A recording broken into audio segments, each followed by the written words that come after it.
Hello students, in my today's video I am going to discuss about the human respiratory system.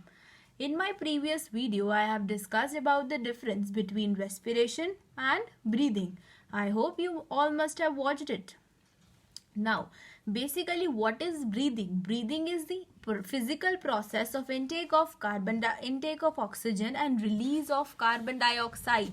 Now, for this process to occur, we have various respiratory organs which include nasal passage, mouth cavity, pharynx, larynx, trachea, bronchi, bronchioles, alveoli or alveolar sac, diaphragm, lungs and the ribs. Now, the air which we take in enters through the nasal passage, through the two holes or openings in the nose, that is nostrils. Now, these nostrils contains hairs and mucus which will trap all the bacteria present inside the air. Now, the clean air will move down to through the pharynx to the larynx, and inside the larynx what happens, that voice is produced. Okay, now when the air enters the larynx, it produces voice. After that, the air enters into the trachea. Pharynx, the function of pharynx is it connects the mouth cavity to the trachea. Now, trachea is also known as windpipe. Trachea contains the rings of cartilage.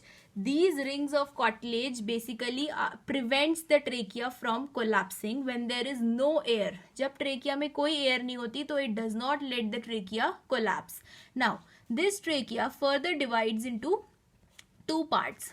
Now, when it divides, it is known as bronchi. Okay, each bronchi first of all, each bronchi is present in each lung.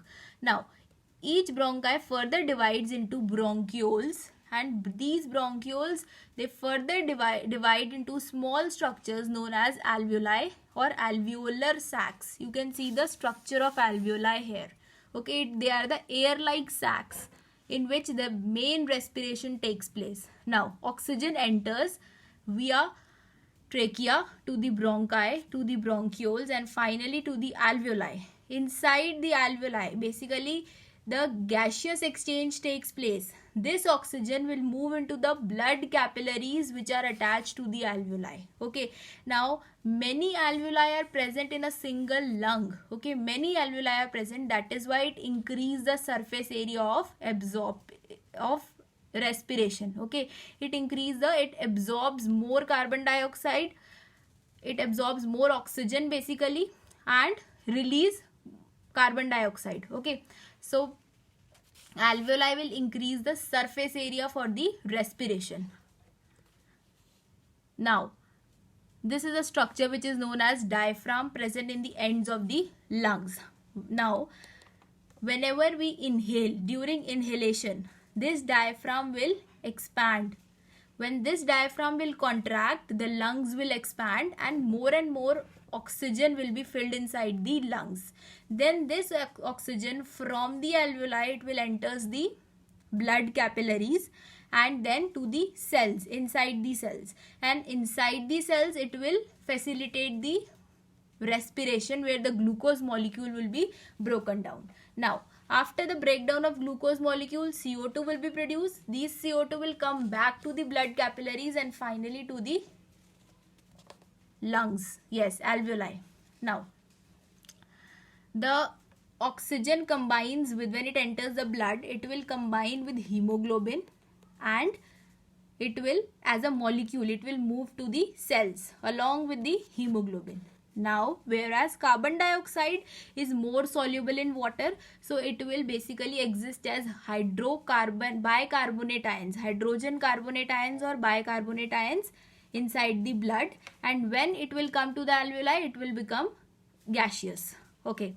Now, the main function of diaphragm is it helps in the expansion and contraction of the lungs. During exhalation, this will relax, the diaphragm will relax and the air will be exhaled out. Okay, now one more important thing in this topic is that this lungs, both the lungs are protected and covered by the ribs, and together it is known as rib cage, which protect these pair of lungs. The membrane which surrounds the lungs is known as pleural membrane. Okay, lungs is surrounded by a membrane known as pleural membrane. Now the most important thing, last important thing is that whenever the oxygen or carbon dioxide exchange takes place from the alveoli into the blood capillaries, it is through the simple diffusion. Okay, oxygen will simply diffuse into the blood through the alveoli. And when we exhale out all the air, जब हम सारी air बाहर exhale कर देते हैं after forceful exhalation, then also कुछ amount of air is present inside the lungs, हमेशा lungs के अंदर present रहेगी, जो कि prevent करेगी lungs को collapse करने से, lungs को collapse नहीं करने देगी. This is known as residual volume. It will always be present. Either you inhale oxygen or you exhale. After forceful exhalation also this air will be always present. This is known as residual volume. So in this I have completed my human respiratory system. I hope you have understood. Thank you.